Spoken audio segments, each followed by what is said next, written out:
I was down, but now I'm up. Yeah, this all God, this ain't no love. Yeah, I used to be stuck in that mud. Yeah, I was down, but now. Greetings. I'm Dr. Charley Hames Jr. I am your host of the Leverage Factor podcast. I am bringing to you some of the best individuals that you will ever meet. Today, leadership meets influence, and I'm grateful to share this amazing human being by the name of Oz Scott. I have to share his resume, so I'm just going to share some of his highlights of the things that has happened in his journey on this earth. Oz Scott is an accomplished and award-winning television, theatrical, and motion picture director. Over his 4 decade plus of experience, he has done Broadway plays widely acclaimed for colored girls who consider suicide when the rainbow is enough. He has amazing actresses and actors who have come across, just to name a few: Richard Pryor, Cicely Tyson. Throughout the 1980s, he was the main voice in directorship under The Cosby Show, Northern Exposure, Chicago Hope, Picket Fences, LA Law, Diagnosis Murder, Hill Street Blues, Fame, Dirty Dancing, 227, Scarecrow, Mrs. King, Give Me a Break, and many others. All of the stuff that I grew up on and really shaped my reality around those who have been kissed by nature's son. We also know that he was a part of the Disney Channel's musical franchise, the Cheetah Girls. DGA Award nomination for Outstanding Directorial Achievement. Among his list of television credits are multiple episodes of Sean Ryan on CBS series The Unit, Jerry Bruckheimer series CSI New York, and Just Legal, just to name a few. He is still doing amazing work. We just talked about a play that he's getting ready to launch. I want to introduce to you the incomparable Oz Scott. Hey, sir. Hey. How you doing today? I'm good. Good. Man, if I just known half of the stuff that you've done just over these 4 decades, literally you have left now legacies for years to come. How does it make you feel? It makes me feel good. To what you're talking about, I feel that, my father's a minister. Mm-hmm. And wow. I always say that I come from the entertainment family. Yes. As you tell stories to inspire and to give direction and give faith and give purpose to people, mm-hmm. I do the same thing in my world. I always constantly say, I don't want to hit you over the head with a sledgehammer. Mm-hmm. I'm not sitting there trying to give a message, but I find in everything I do, there's something. Mm-hmm. There's something to learn from, there's something to inspire, there's something to motivate. Busting loose, when we did that with Richard Pryor. Wow. Richard just basically came to me and said, I got problems. I got problems with women. Mm-hmm. I got problems with children. Mm-hmm. I got, he said, and I want to use this as an investigation and help me to overcome those and to deal with those. So if you really look at Busting Loose, and Universal kind of was a little upset, it's really about Richard. Mm-hmm. There's he was raised in his grandmother had the whorehouse. Right. We had a child prostitute as one of the kids. Mm-hmm. One of the kids was pyromaniac. He told me a story that he said a lot of people don't know. Mm-hmm. He burned down his porch, because he played with matches. So he was burning down stuff all his life. All those kids represented a part of Richard. Mm-hmm. And his dealing with Cicely, all of that was, we really were trying to say something, and they kept, Universal said, we just want a balls out comedy. Mm-hmm. Mm-hmm. What are y'all doing? And it was like, no, this is important for Richard. So how are you able to kind of navigate the space? Because on one side, you have to produce. Because it's a job, right? Yeah. On the other side is that you want to have artistic integrity. Yeah. And then on the other side, you want to be true to the artist. So how were you able to navigate all of those things?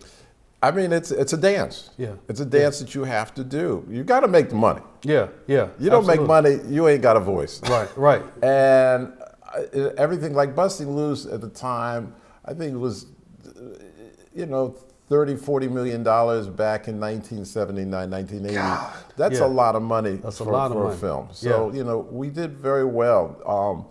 Cheetah Girls, I mean, that took it to a whole nother level with, and again, Cheetah Girls, again, it's interesting, and I always tell this story because Sabrina, who was played we had the white Cheetah Girl, right? Even though her real name is Hinojosa, so right. But Sabrina, when she came to audition, she was doing it, and I want to tell people directing is more than just setting cameras. Yeah. Directing is more than working with the writer. Director is more than working with the actors. Director is telling the story and finding ways to tell it. And she came in, and there's a scene in Cheetah Girls that she did an audition where Adrian comes and finds her, and she's got a black mother, and there's all these different types of kids running around, and she tells them, I'm a foster child, and this and that and this and that. And I listened to it, and it was just descriptive. She just said it. Yeah. And I'm like, wait a second, okay. I want to change 2 words, and the fact that they now know you're a foster child, right? You could possibly get thrown out of the Cheetah Girls, and it's the most important thing in your life. Wow. I said, now do it like that. And Sabrina it just lost it. We all were just like stunned. Yeah. Because it was like she was trying to explain it. I didn't, I'm a foster, which is what a lot of people do go through. And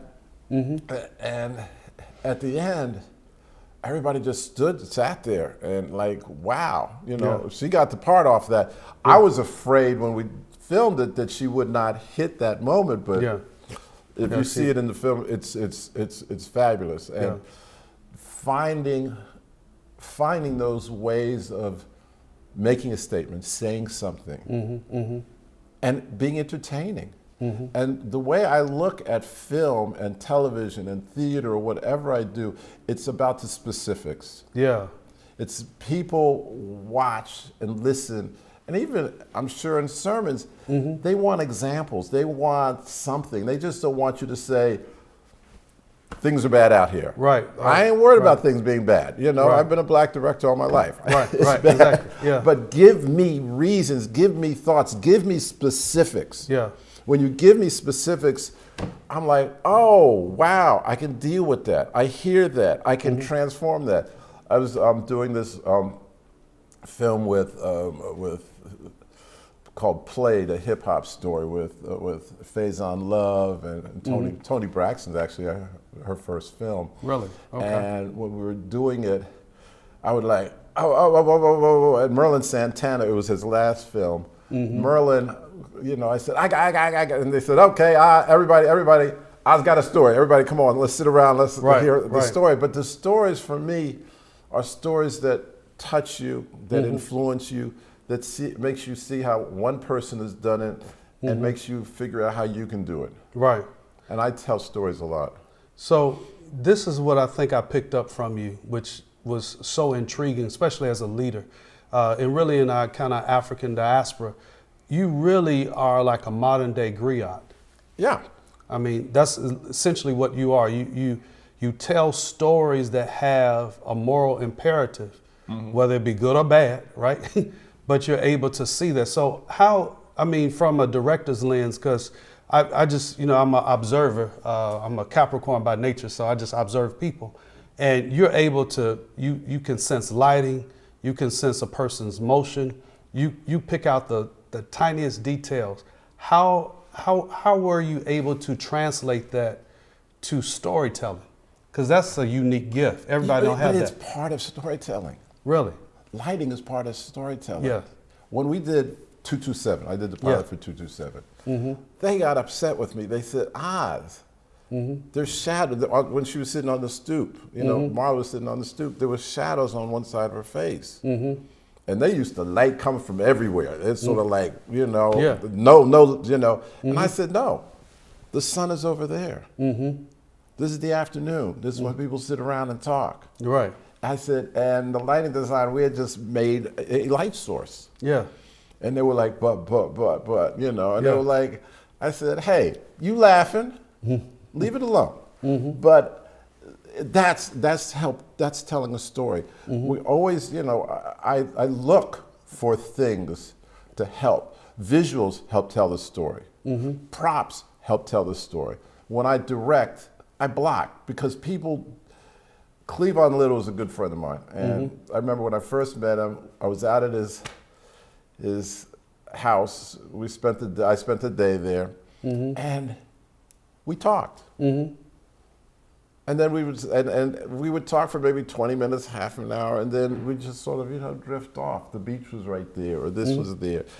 People don't always look at you, and I get very upset when I see actors who are like, I got to say my line eye to eye. Right. That ain't the way you sit there. Right. I'm cooking. Right. I'm cooking. Yeah. NCIS New Orleans. I'm doing an episode, and this guy, I said, you got 2 kids in the other room. And basically, all you're doing is giving us information. Right. But what's going to make this scene interesting is you're making peanut butter and jelly sandwiches. That's all you're doing. And they ask you some questions. Yeah. And they'd ask, did you see the murder or whatever? And he would like, no, I didn't see him. And I'm like, stop. Right. Them kids in the other room are more important than these cops in this kitchen. Right. Because we all know what that means. Right, yeah. Because them kids get hungry, they gonna, you know. Yeah. And so I beat him up, and then finally he was making, and it was interesting, you probably listened to him better when he was sitting there talking, this happened, and this happened, boom, you know, things, that's because that's who you are. Right. We are what we do. Yeah. And so for me as the director, I'm always looking to see who we are as what we do. I'm looking at your paintings around here. And what's great about these paintings is what people are doing. Right. That you're fascinated. Oh my, you know, that's what tells us. And that's what inspires us. And that's what we put ourselves into those paintings. Right. And say, I could have been that, or my grandfather or my great-grandfather could have been there. Right. And that's telling us a story. I did I'm sorry if I keep talking. No, this is great. This is great. I was doing a science. I'm gonna jump in when it's time. Okay. I've been on the board of the Directors Guild. That's a good story too, because there was one time I didn't see no black people on the board. I said, somebody got to go on the board. So I got on the board, but I was doing a science sort of speed dating where we had a bunch of scientists up.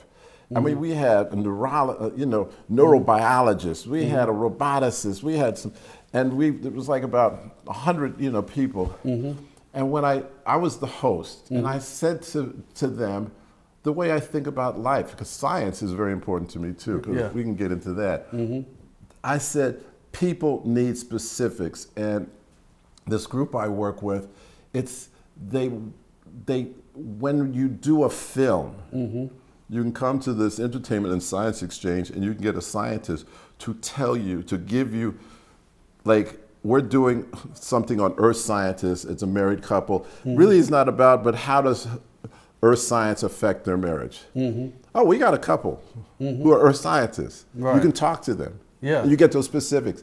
And what I said as we started, we had one guy who was with the NSA who was, a big, and he was like, I can't tell you everything, but he said, Oz is right. It's the specifics that make us fascinated. It's the specifics that we have to deal with and talk about, because those specifics influence us and who we are and who. It's just boy meets girl, boy loses girl, boy gets girl back again. Classic structure. Right. Ain't nobody care about boy meeting a girl. Ain't nobody care about him losing. Ain't nobody care if he gets back. What they care about is, how did he meet her? What happened to break them up? What was the moment that they realized they really loved each other? Yeah. Those are the specifics Yeah. in film, in theater, in storytelling. Yeah. People want to know the specifics of a person's life. Right. And in the church, I'm sure it's the Yeah. same thing. Yeah. People want you tell stories to give people specifics to say, oh, that's how they did it. Yeah. But as we say, it's your responsibility to figure out how you're going to do it. Exactly. I mean, and you hit on so many things. I'm gonna just back into some of the stuff that you talked about, because you just gave us an encyclopedia of really life. A couple of things I want to just touch on that you talked about is that really we see now the infusion of social media because of the simple fact that it gives us a doorway into all of these lives, right? I think the genius of really your directorship and your ability to have so many stories on film that gave us, or really just shaped our lives, right? The Cosby Show, nobody can take that away, right? Seeing the sweaters, seeing the dress, seeing the conversations, seeing how Felicia Rashad go from sister girl to elegant queen, right? All of those things kind of gave us nuances on how to act. And I often say in leadership, you cannot lead beyond your exposure, right? Now, you said a couple other things I just want to address, especially around the sermon. I remember early on, I'm preaching for 30 years plus. I remember early on, I preached a lot of doctrinal sermons, telling people, quote unquote, how to live, but they never connected. The moment that allegory, illustration enters into the conversation of the sermon, that's when people light up, right? And so to your point, understanding how to paint the picture becomes the caveat that draws people in. I want to shift the conversation a little bit, and I'm gonna come back to this part because this is just like super rich, and I don't want to lose anything for people to see. And please make sure you tell everybody to watch the Leverage Podcast, Oz Scott, because I'm telling you, he's dropping gems today. I want to talk about some of all of these individuals that you have come across in your life that many people don't even have a fathom that one person can meet all of these various Frank Sinatra, Cicely Tyson, you've already mentioned, Richard, any of the actors that you have had these entrees of conversations, and just really just tell us about, because they just pop out your head when we're talking. I'm like, you did what? You talked to who? You know, and it just comes out with ease. So just name your top 5 individuals, if there is such. Wow, it's hard, you know. Bishop being one. No. It's for me. Yeah. I believe that the stars in our world are not necessarily the celebrities of our world. Yes. And I get a lot. I was on the board of the Charles Drew Medical Center for 10 years. Yeah. I gained a lot. I'm on the board of Wake Forest Institute for Regenerative Medicine. I'm on their philanthropy board, and it's we build human organs. Yeah. That's amazing. I mean, livers and bladders, and Yeah. I mean, and for me, that's inspiring because Yeah. I get stuff and I use stuff, and the people who are doing this are just fascinating to me because they teach me about being human, about being, being. So yeah, if it comes to film and television, I mean, some people say Richard was fascinating. Richard Pryor was absolutely fascinating. Yeah. And Rich would get mad at me. Really? Because Rich and I could, because I know my comedy. I know my comedy. So, I'll go up against you. Carol O'Connor once said when I did Archie Bunker, he said, somebody said, what do you like about Oz Scott? He said, what I like about Oz, he said, lets me try things. Then he tells me no. Which is a really interesting thing because with my actors, and I started rehearsal on this play, Fairview, which is going to be at the Matrix Theater, Rogue Machine, coming up in March. I had to put that plug in there. What was interesting when I talked to the actors is, I said, I want I want those pieces that the audience is going to get to. I mean, I want you to give things and come up with things. And if I ain't thought about it, please put it out there. Right. Don't be safe. Yeah. Robert Downey Jr., I did Ally McBeal, and it was after he had gone through all this stuff, and he came back on the show, and I had that episode. And Robert came up with something that, I mean, I was like, oh my God. That is like, it was a phenomenal re-entrance. But what he said after he told me what he thought about doing, but you're the director, what do you want me to do? It was as simple as that. And I said, I want you to do what you just said. Yeah. As long as I had worked for David Kelly, I did Picket Fences, I did The Practice, I did, you know. I never had to reshoot anything.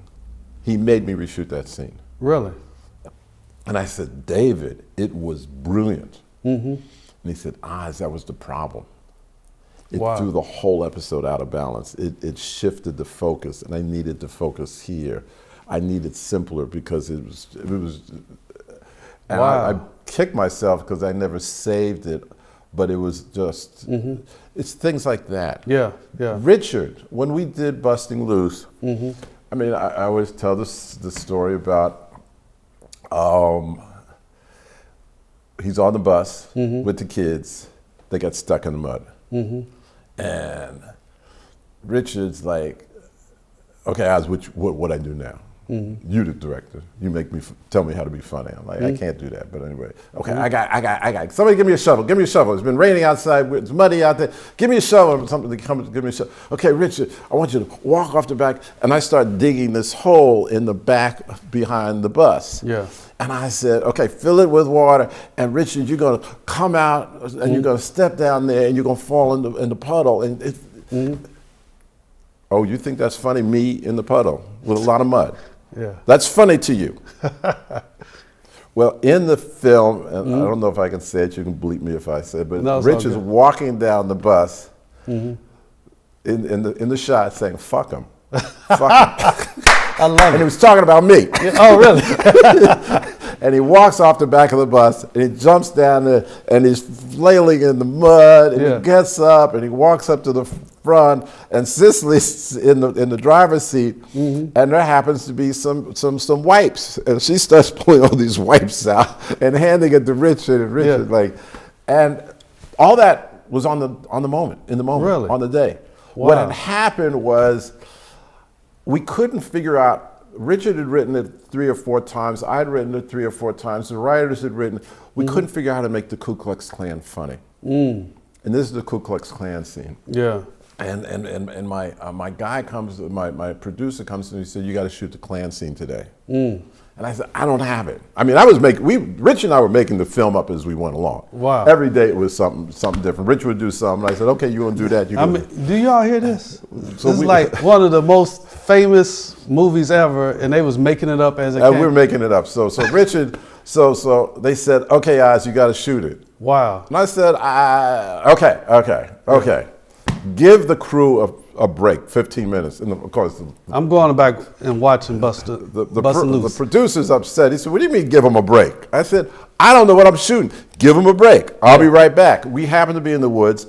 I walk out and I find a fork in the road. Yeah. And I come back. Okay, I got it. Okay.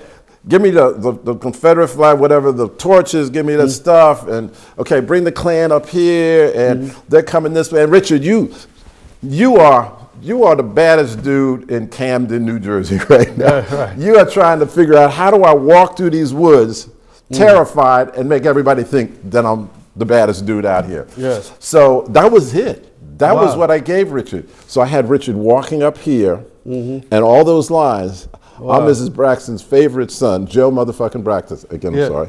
But and he's coming up this way, and the Klan is coming up this way. Yeah. And that was one take. Wow. He came up, the Klan came in, he was leading the Klan through the woods. And he turns to me and said, and he turns to them in the scene, it's in the film, bitch gonna send me to get a motherfucking piece of push, because pushing that bus out. Right. And then he turns to them and was like, oh. Entertainment Tonight had that Really? as one of their, when they first started, in credits. They also had a picture of For Color Girls in the credits, the Broadway. So I had, for Entertainment Tonight, I had 2 very classic moments. Wow. In their credits. That's amazing. Yeah. So, but Richard, wait a second. It ain't stopped. Yeah. Okay. He does that. He gets off the bus, falls in the mud. He's walking to the woods, scared to death. He's leading the Klan to the woods. You know. Yeah.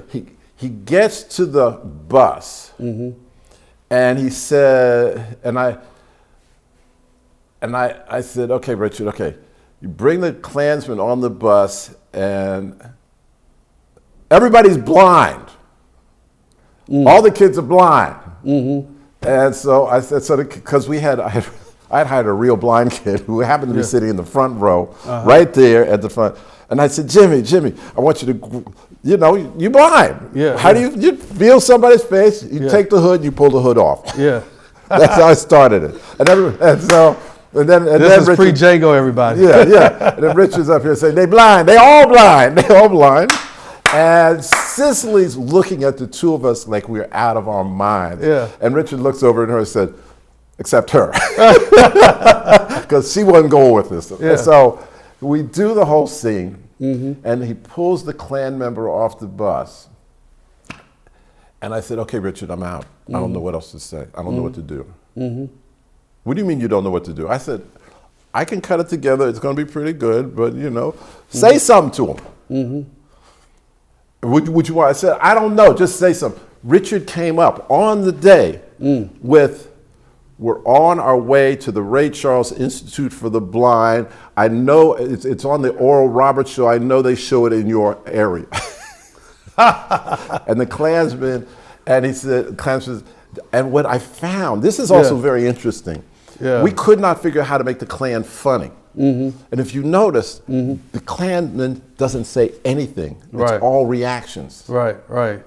And the only thing he says, all right, we'll give you a push. Yeah. That's crazy. And then Richard, again, this is on the moment, says, you're a great American, a great human being. And he gets back on the bus. The crew falls out laughing. Yeah. The crew falls out laughing. And I said, Richard, okay, let's do a second take. Wait, no. Oh, everybody else thought it was funny. Yeah. Oh, that's right, you're the director. Mr. Director wants me to do it again, I'll do it again. He did the exact same line. We're on our way to Ray Charles Institute, did the whole thing exactly the way he, and I'm telling you, this was not written. Yeah. He made that up on the spot. Shows he you did how the brilliant he was. Whole thing again. Yeah. And the next take, he tells one of the Klansmen, says, you're a great American, great human being. And he takes the Klansman and kisses him on the lips. Wow. The crew, it had gone past So funny. what year is this? I'm just... 79. We shot in 79. That's crazy. It went past funny. Wow. It went to a whole nother level Yeah. where the whole crew went, oh, wow. Yeah, It was brilliant. Yeah. And it was so brilliant that everybody it was almost reverence. Yeah. Especially at that time. And then Richard walks away from the bus and he walks by me. I'm not going to say exactly what he says because I know I want to get bleeped all the time.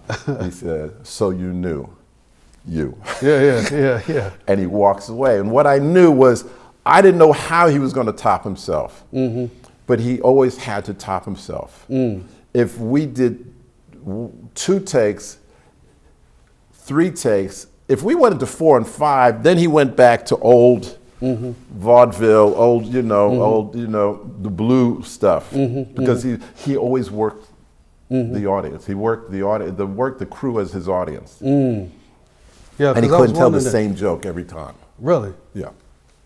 Wow. So the script, and you all know, our script was that thick when we finished because there was so many damn takes that Richard did. Wow.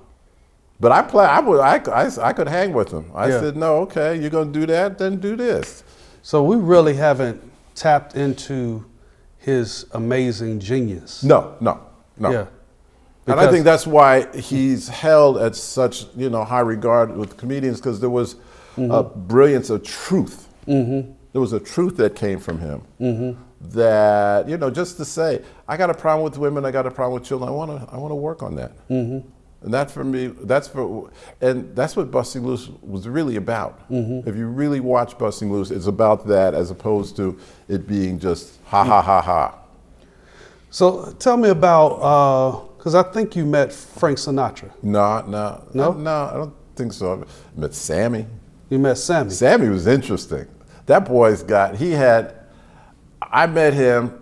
There was Sammy Davis Jr. for those who need the reference. Yeah, we're at a restaurant and we're in the back room of this restaurant. It was opening night for this restaurant. And he liked playing charades. And so we were out here playing charades.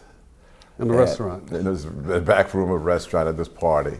And about 2 years later, I'm in Australia. And a friend of mine knows him.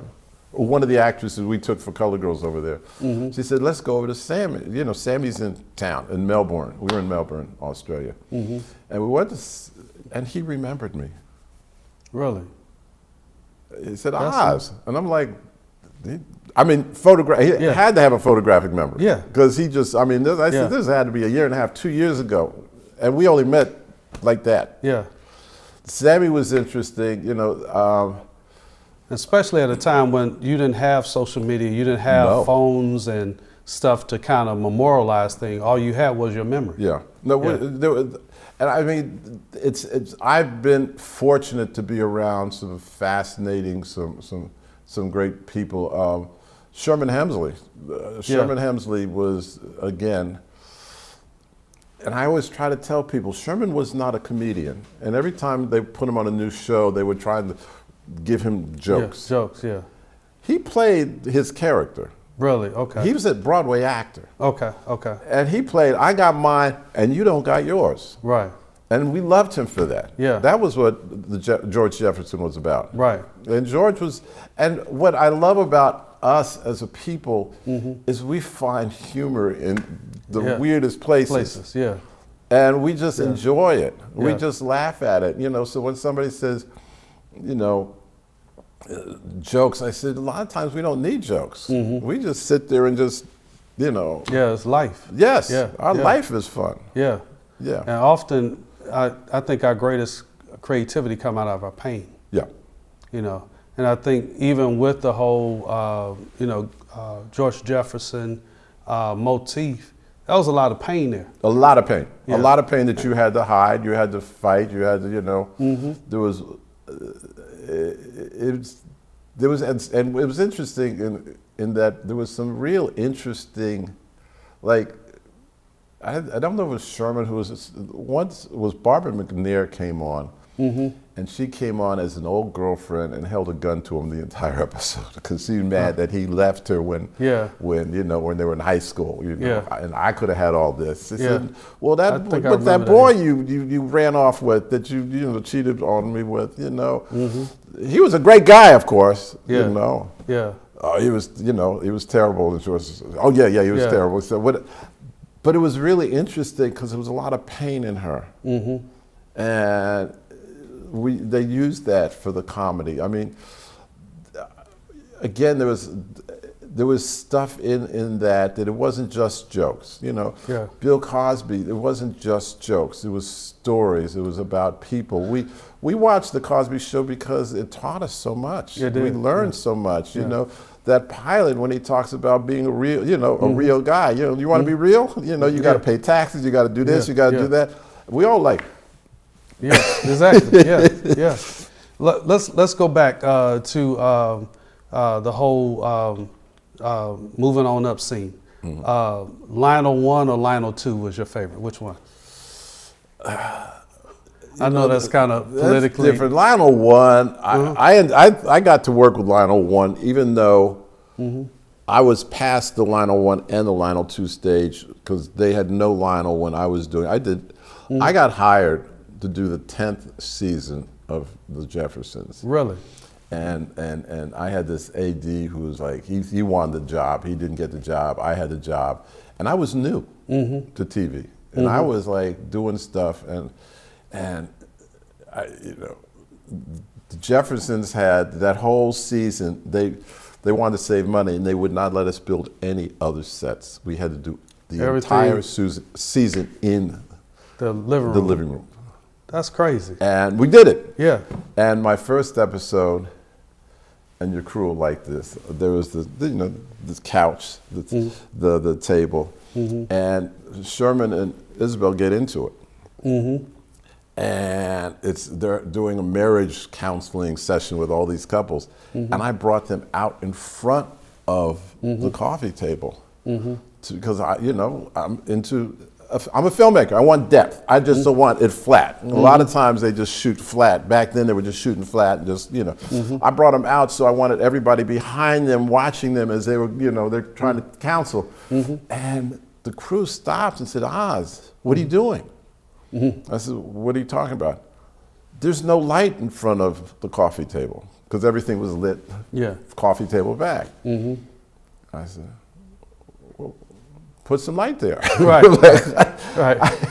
And so for me, it was, it's funny. I just did Tracy Morgan's the pilot Crutch last year. And I remember my set designer, who really hadn't done a lot of sitcoms, she put the door in the back of the set. And I said, people coming in the back. I mean, I got to, they got to come in, Yeah. And she said, but I was trying to get some depth. And I, being a filmmaker, I said, I get my depth from my side angles. I can shoot, this is flat. Yeah. This is fascinating. Yeah. Give me depth that side, give me depth that side. I don't need depth that way. Yeah. So to compare Tracy Morgan to a Richard Pryor, I know those are two different animals. they're different animals, but Tracy's Tracy's brilliant too. Is he? Tracy's we had some great stuff. We can just come up with some fun stuff. He's sharp, he's quick, he's got that character, he knows it, and it's wonderful to watch Tracy. It's wonderful to work with Tracy. Tracy's fabulous. So let me shift the conversation a little bit, because you just giving me tons of thoughts and ideas, and my mind is running like on a hamster wheel right now.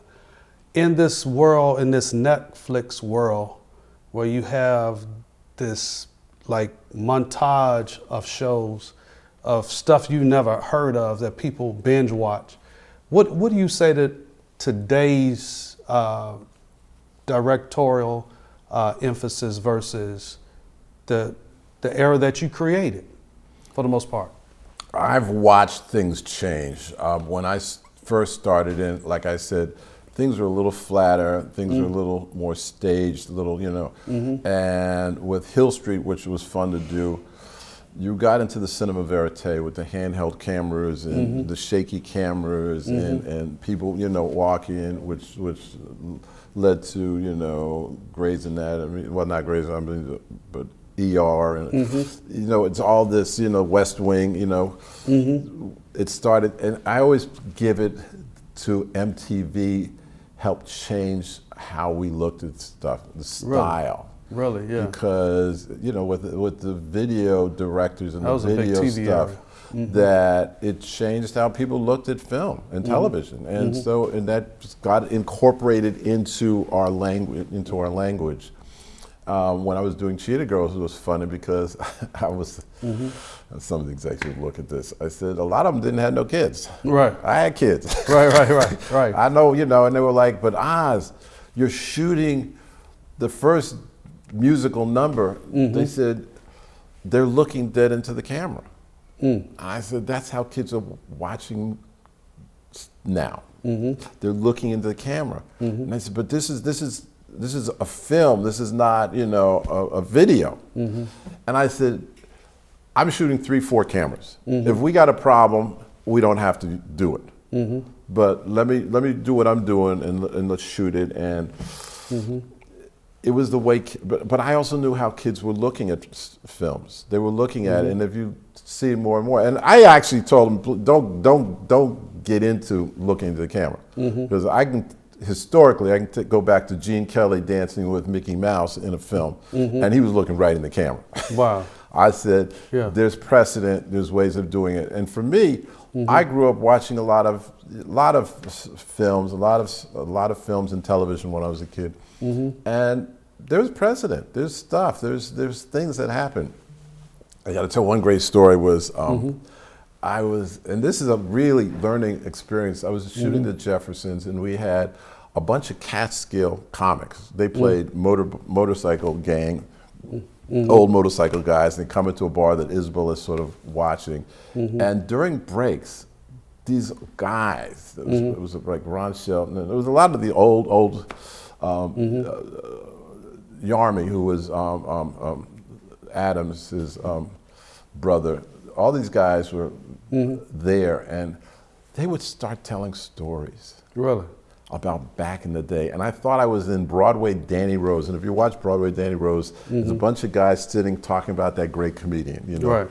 And they were talking about all these comedians. They were talking about comedy. And I learned a lot of and for me, I didn't want to stay on the break and listen to them talk comedy. And they told me, and one of them told this story about this comedian in Las Vegas who they said they went to see. And things happened.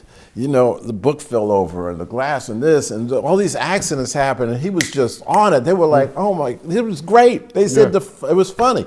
They said, I wanted to see what happened in the second show, so I came back to the second show. And the book fell over the same place, and the glass fell over the same place. And this happened. And he said, and the old comedian said, hey, if it works, you keep it. Yeah. But it's interesting how, you know, they talked about comedy, and comedy is it's like with Richard and with Red Fox and with Flip Wilson and with whoever.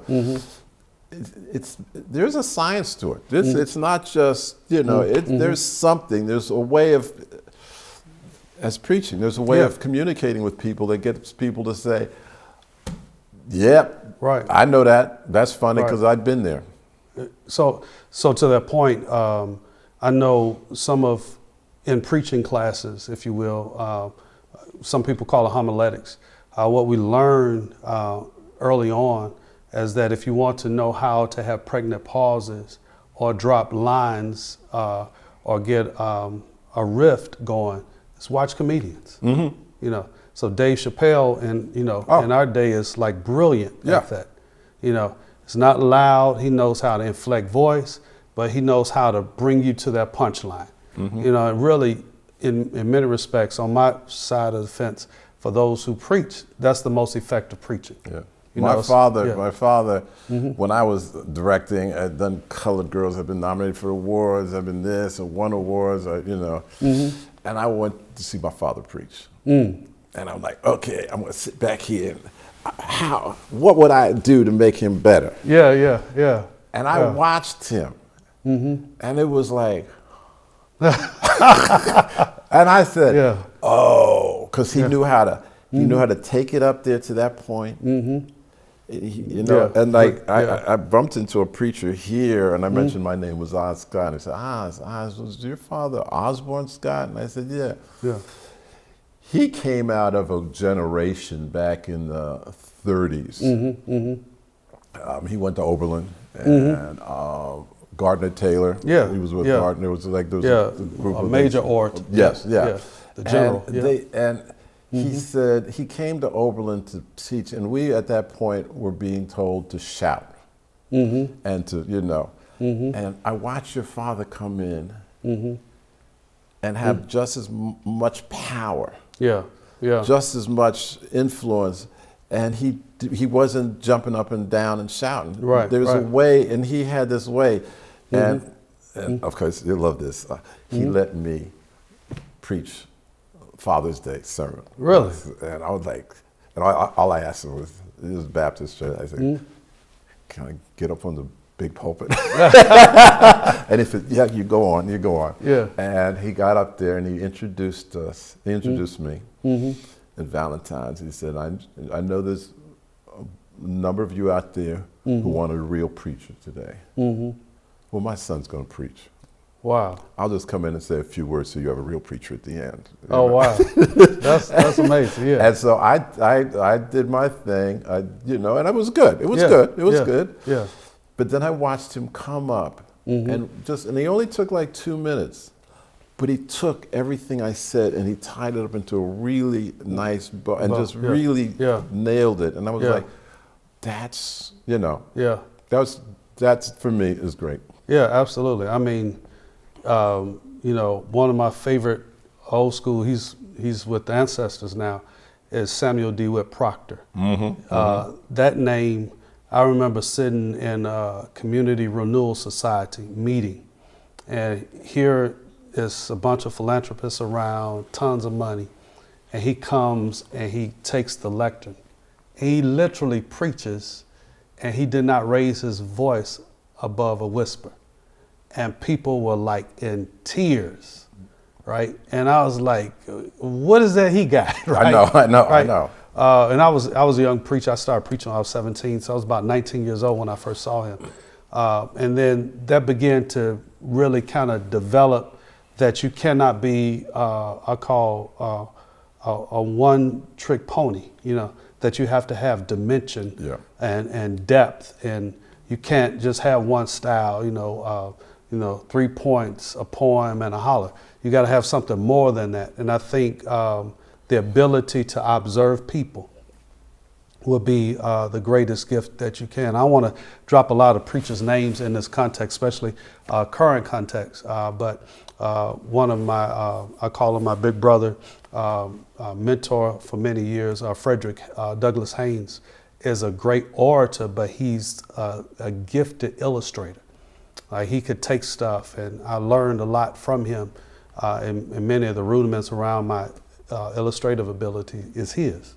You know, so I think what you're saying is not only paramount, but it gives the glue to what we see, not only in film. And one of the things that people don't want to admit, especially in church, that there is an element of performance. Yeah. Oh, yeah. Yeah. It's an element of performance. And we're there. I mean, shoot, I love the devotional at the beginning of, you know, some of the Baptist churches. The music there is like otherworldly. Yeah, it is. It is. It is. So before we get ready to wrap up, I got just 2 more questions, then I'm gonna have what I call my rapid question, and you just give me whatever comes to mind. You're doing a play now. You know, you've had 4 decades of this amazing, illustrious career that really nobody else can mimic. I mean, let's just be real, especially from an African-American leadership perspective. What do you see, or what would you like to pass if you had to pass the baton on to new African-American directors? What would you say to them today? This is what you need to do.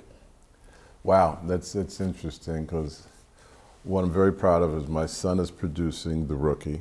Oh, really? And my daughter has just been nominated for a 2nd Emmy. She won the first for Sesame Street. And I watched her. That's crazy. I watched the film she did with Sidibe, you know, from Precious. They did a Christmas movie a couple years ago. And she did Black Lady's Sketch Show. And this is, I mean, Robin Thede, whose show it was, I think, I always tell Robin, thank you, because you educated my daughter in such a way that every sketch that they did that my daughter would direct, Robin expected her to come with a film that she was thinking about emulating, really studied, so that when they got into it, she knew the style. They knew the style, they knew this. And I would say to young directors, you need to study where we've been. But I'm not going to tell you where we're going, because that's up to you. That's up to you to take it to another level. I mean, there's some films that Sullivan's Travel that Preston Sturges did. I mean, you watch that film, and there's some, you know, it starts out as a high comedy, and this guy decides, I want to be real. I want to be real. I'm going to be a real actor. I want to go, and he ends up on a chain gang. Right. I mean, there's some films, and like just what you said about the preachers you look to, and I find sometimes people don't know, they don't look past the directors that who they see today. Right. Right. And I'm not saying that's wrong. I'm just saying that limits you. Right. I mean, there's, Morehouse was getting ready to start. We're going to get a library of the 100 great black films, and we're going to give that to our students so they see where, And I said, no, stop. Right. Come on. Truffaut, the French, the French filmmakers, the Italian filmmakers, there's films that are just, we need to take from everywhere. We cannot sit there and limit ourselves. Right. Right. We need to take for me, I saw the Argentinian labor films and Mexican labor films and the Irish films that, I watched the early Stan Brakhage, who was, the first, those independent when he was shooting stuff. You want to see where people, right, what they've done so that you can take it to the next level. Because there's so many people don't know history. I was funny because I was reading an article about this director who I'm not saying he's good or bad. I don't know, but he had done this Broadway play, and he talked about how he was the youngest black director to have a play on Broadway at 27 years old. Wow! So as I was closing the book, I said, "Wait a minute. I was 26 when I did For Colored Girls. Yes." The reviews came out the next day on my 27th birthday. Right, right. And it may have been the 364th day or 363rd day of my 20, but I was 26 years old. Yeah. So I find that a lot of times we don't see past what is there. And do some exploration. Yes. Go back. There's some great films. There's some great, and could you do it better? Hopefully, yeah. Yeah, yeah. When, I saw something that I felt that a director stole from me. And what pissed me off was not that he stole it from me, but he didn't elevate it. Wow. He didn't take it to the next level. That's, you could stop this podcast just on that. It's not the fact that he stole it, but he didn't elevate it. Yes. And that's almost cruelty. Yeah. Yeah. Because I don't want to watch what I just did. Yeah. I want you to do something like, whoa, okay. Yeah, yeah. When I worked with Trezana Beverly, who got the Tony for Colored Girls, Trezana, I love this story because Trezana, we were in rehearsal and she came in with Bo Willie Brown. She came in with this big, and she just nailed it. She just boom. And I said, okay, you gonna do that? Try this. And she looked at me and she said, okay. And she did it again and she took it to another level. And I said, everybody said, whoa. I said, okay, that's good. That's good. Okay, you gonna do that? Try this. We did that, we went back and forth 2 or 3 times and she was coming back at me hard and it was great. And the 4th time I did it, she looked at me and she said, I'll see you tomorrow. And she got up and walked out of rehearsal. Really? She came back the next day and just blew us all away. Yeah. And that's what I'm looking for with a director, with an actor, with, I say to my production designer, I say to my costume, come, take us to the next level. And don't make it cute. I'm not interested in cute. I'm not interested. I want you to take it someplace that we go, wow, I never thought about that. I want to see what that, I want that, and this is the other thing I tell everybody, after it's all said and done, it's about the emotion. It's about the emotion, it's about who you are. Right. I've had actors come in, and I said, the poetry was great. Shakespeare is great. That pandemic, whatever, his rhythms are great. Yeah. But when Romeo is doing Wherefore Art Thou, he's just trying to get a peek. Yeah. That's all I care about. Yeah. He's just saying, what light through yonder, yonder window breaks. Yeah. It ain't about what light through yonder. It's like, when you were 14 years old, you're Yeah. what light through yonder? I love that it. tells Yeah. the story. Right, right. So I always say, I want to tell the story. I don't want to hear the words. Because words can put you to sleep. Absolutely. And what I love of words is words are used to lie. But the eyes and the emotion don't lie. It tells And when the I truth. see the truth, Yes. then I come like, Yes, I love it. There's an old adage around communication is logos, pathos, and ethos. That logos gives you the concrete information, but the pathos tells the emotion on the story, and the ethos gives the experience or the legitimacy to it. And I think that's where we are. I want to, before we end this, I want to get to this rapid fire questions, and this is just whatever you can give me 1 or 2 words. I know this will be, if you had to direct your life as a film, what would the title be? whoa. I don't know. It's just coming to my mind. There, I did it again. I like that. I like that. I like that. Who told your story before you had a chance to tell it yourself? My children. That's amazing. That's amazing. Okay. Success gave you access. What did it cost you?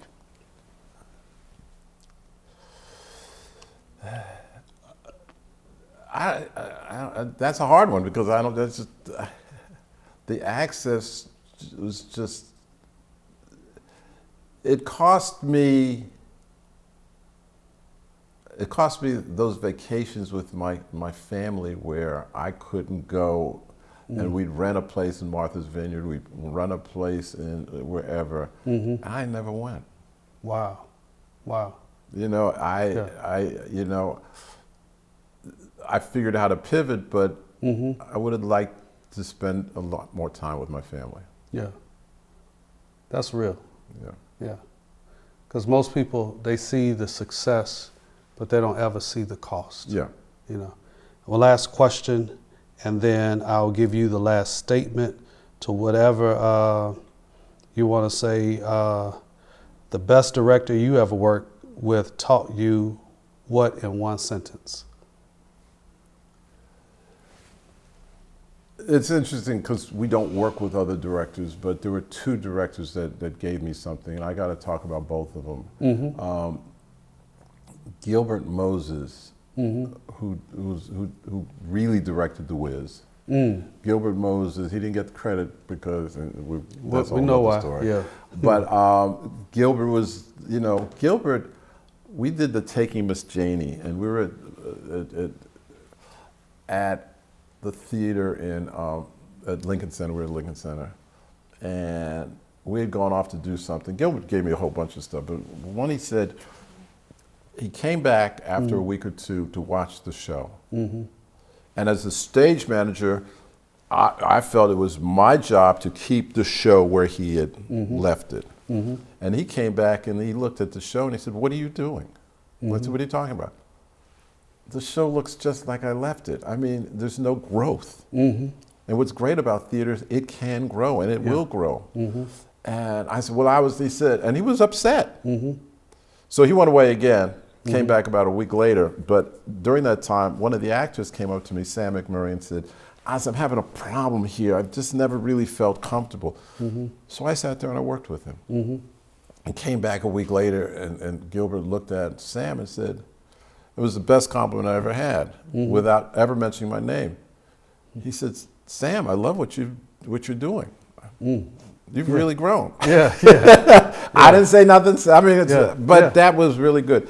And then Lloyd Richards, who I worked with at the O'Neill Playwrights Conference. Lloyd was phenomenal, brilliant. I always Lloyd there was a great story about when August Wilson, Lloyd did Fences, and he did all the early.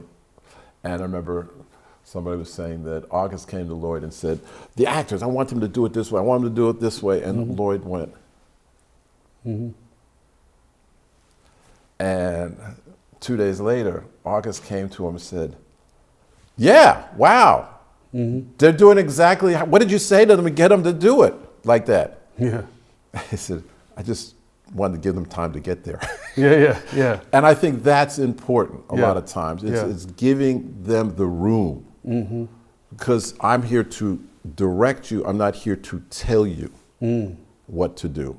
Yeah. I can't do that because acting is gem. about listening. You know, like yesterday when we did this play reading, stuff happened and the actors were like, whoa, I read the play. I said, yeah, you go home, you do your work, you study. But when you come back the next day, you're going to hear something that people are going to, you know, that will make you go, oh, I never thought about it like that. Oh, if you're going to do it like that, I need to, and it grows. But what Lloyd said to me one time, I got really upset with a writer who, he had done a play and it was really good. The first act was really, really good. I was very excited and we'd have these critiques and I got very angry at him.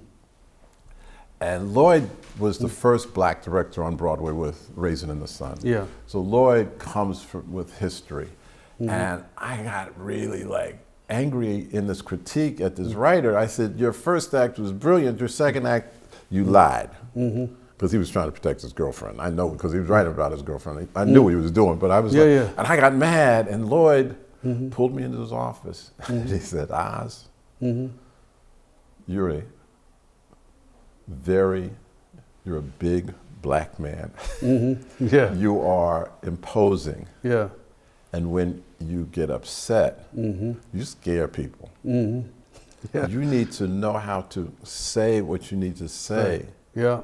So they will hear you. Yes, sir. Because if you don't, they will shut you out. Yeah. And Yeah. I thought it was really, and so I went to the writer. I can relate. After that, and I apologized. I said, listen, I just want you to know, I really, really love that first act, and I just want you to know. So I 2 years later, that writer calls me up. And said, because you apologized, I'm not saying you were right, but I found the ending to my play. Oh, wow. Yeah. But Lloyd had the patience. He taught me patience. Yeah. That's a great gift. This has been a treasure beyond what I even anticipated or expected. So thank you for feeding me today. You know, I've learned so much, and I feel like now I'm going to leverage my leadership and elevate to the next level. Is there any closing comments you want to say to the audience? Listen to the people around you. Learn from them. Don't shut them out. Don't think you know everything. You're constantly learning. Every day you walk out there, you learn. Every day your spouse talks to you, you're learning. Your kids do stuff, you learn. That becomes part of you. And respect that. Don't think you know it all. Because you don't. And I'll tell you a story, and it's like, I told my father, I was sneaking in the house at like, you know, at 2 in the morning when I was supposed to be in, and he was in his pajamas sleeping by the front door, and I got past him. I got my pajamas, and I came back downstairs, and you'll love this as a pastor, you know, I'm trying to figure out how am I gonna get out of this one. I was, Dad, you okay? You know, I'm in bed. I'm like, what's going on? and before he could say anything, and this is my father, I said to him, you know, Dad, I was looking at the stars tonight. And this was really, really happened. I said, I was looking at the stars tonight and I realized I'm God. And he looked at me. I said, no, let me explain. The universe is ever expanding. God's knowledge is ever expanding. My universe is ever expanding. I'm constantly learning. And next hour, it was like, he said, yeah, there's a thought. And then he had to go into his preacher thing, and I was like, oh, I want to go to sleep. But we're ever expanding. Our universe is here. Tomorrow it's going to be here, and it's just going to keep growing. And you have to be open to it, and be willing to learn from it, and be willing to use it, and not shut it off. So many people shut it off. Right. People stay, this is what I learned, this is what I do, this is what I, you know. And I say to filmmakers, and some teachers I've heard say, if you're running late, you're running short and you got to finish, make sure you get a master. And I say no, because you use a master for 2 seconds. I said, get your close-ups, get those specifics. You can make the scene with the specifics. You don't need the general. But I think that's with life. Make sure you get the specifics. The general, that's just as a blueprint. Yeah. You need the specifics. Yeah, that's amazing. I want you all to know that in about 30 seconds, he gave you a little bit of what we call in a theological world, process theology, where you become interdependent with God. Yeah. And that's a core principle for me as a theologian.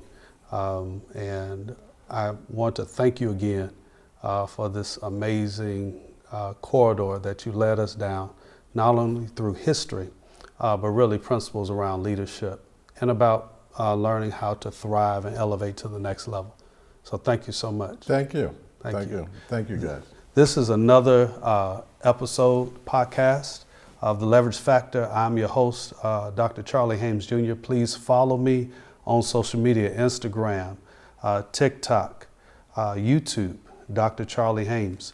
And please visit our website at drcharleyhames.com. Look forward to the next episode. Please tell somebody to hear and watch the invariable Oz Scott. Peace.